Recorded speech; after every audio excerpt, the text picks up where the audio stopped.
গৰাকীবিহীন সৌ যে নাওখন ঠিক ঠাইতেই আছিল। মাথো ধৰিব পৰাকৈ সংযত নাছিল মোৰ দুহাত। সাগৰৰ ঢৌবোৰে মোৰ কাণত ফুচফুচাই কৈছিল, তই সিহঁতৰ পণ্য সামগ্ৰী চা, সিহঁতৰ অট্টহাস্য চা। বৰ আঘাত পাইছিলোঁ মই সেই কথাত। ইমান স্বাৰ্থপৰ সিহঁত। সাগৰৰ গভীৰতাত হেৰুৱাই পেলাইছিলোঁ মই নিজকে। মোৰ কোনো মেপ নাই। সাগৰৰ গভীৰতা কিমান তাকো মই নাচাওঁ। মাথো সাঁতুৰিব বিচাৰোঁ। মই জানো মই মাথো এক যন্ত্ৰ।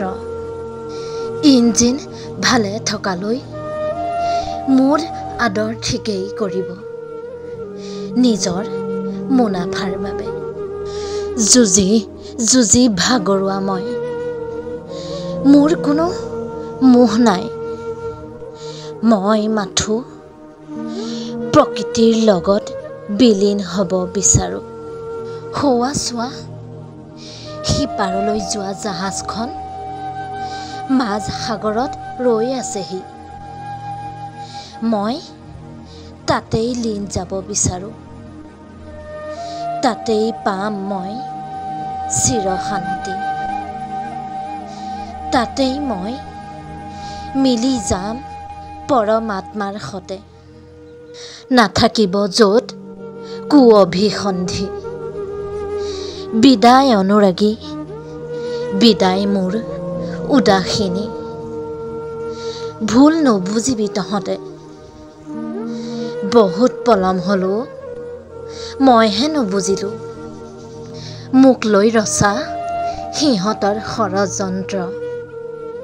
সিহঁতে সজা চক্ৰবেহুৰ পৰা ওলোৱাৰ বাটেই মই বিচাৰি নাপালোঁ। ভবাই নাছিলোঁ কোনোদিনে। নিজৰ কথা নাভাবি আনৰ বাবে কৰি যোৱা মোৰো যে কোনোবাই ধ্বংসযজ্ঞ পাতিব। পুনৰ যদি জনম লওঁ, এইখন অসমতেই মই জুবিন হৈয়েই জনম ল'ম।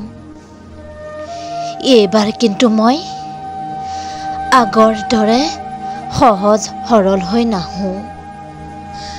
আহিম মই আনক শোষণ কৰা তেজপিয়াবোৰক শেষ কৰিবলৈ। বিদায় জনতা, বিদায়।